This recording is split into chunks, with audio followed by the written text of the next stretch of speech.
Good morning, सुप्रभात। अपने समस्त मिथिलावासी के हम गुंजन ठाकुर नमस्कार करैत छी और अपना चैनल पर में स्वागत करैत छी।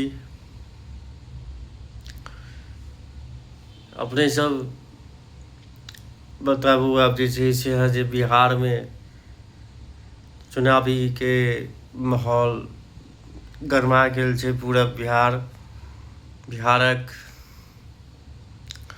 हर आदमी, हर जनता, हर पार्टी के लोग, हर पार्टी के जनता, हर पार्टी के नेता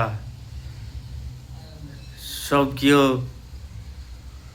अब चुनावी बिगुल छथिन फूक देने। चुनावी बिगुल फूकला के बाद ने बिहार के स्थिति अजबे गजब बजाय छै। तो एहि बेर बिहार के चुनाव कोन तरफ पलटवार हेतै,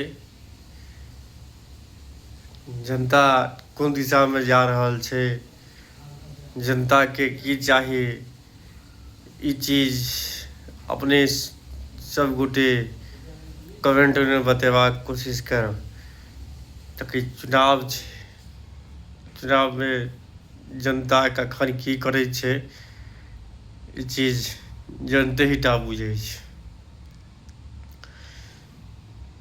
जखन हम चाहे कोनो पार्टी के नेता अगर वोट मांगल रहथिन तखन हुनका किछु कहथिन, वोट देबऽ काल में जहाँ जेथिन बूथ पर में तो किछु करथिन। तो एहि प्रकारे चुनाव होइ छै। चुनावी माहौल एकदम पूरा सरगर्मी तेज हो चुकल छै पूरा बिहार में।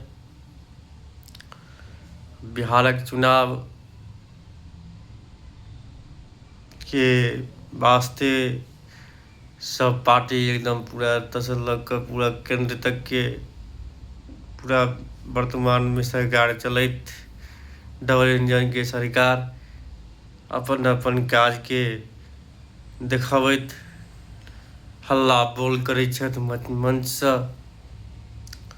जेनाकि हमर सबके बेनीपट्टी के विधायक विनोद नयन झा जी एकटा बात के लग के हर मंच पर उतरता, आई से नहीं, आई 5 साल से जे एकटा काज ओ नहीं केने छथि, लेकिन वह अपने नाम धगत हल्ला बोल करै छथि। बेनीपट्टी ने कोर्ट बना देलिए, बेनीपट्टी ने कोर्ट बना देलिए।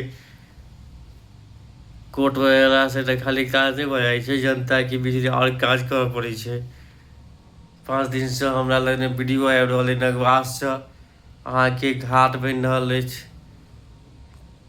पोखर में एगो घाट बनैत छै जे अगबे बाउल के प्रयोग कयल जा रहल अछि। तो ओतऽ भ्रष्टाचारी भऽ रहल छै, ओतऽ के जनता आक्रोश भऽ चुकल छै। तो ओहिठुना विनोद नयन झा जी किया नहीं गेलखिन देखबाक लेल। खाली उद्घाटन शिलान्यास करवेला से काज नहीं होइ छै, काज केना होइ छै सेहो देखऽ पड़ै छै। 50% कमीशन बनने से काज केला से नहीं काज होइ छै। विधायक, सांसद, मंत्री सब जी 50% अपने जेब में पहले भरथिन कोनो फंड के पैसा। 50% ने कतौ काज हेतै, कतौ केहन काज हेतै, ई चीज अपने लोकनि बढ़िया से बुझैत हेबै। अपने लोकनि वीडियो के शेयर करब, लाइक करब, कमेंट करब। अपने सब यूट्यूब पर देखै छी तो चैनल के सब्सक्राइब करब, फेसबुक पर देखै छी तो पेज के फॉलो करब, लाइक करब, कमेंट करब, शेयर करब। धन्यवाद।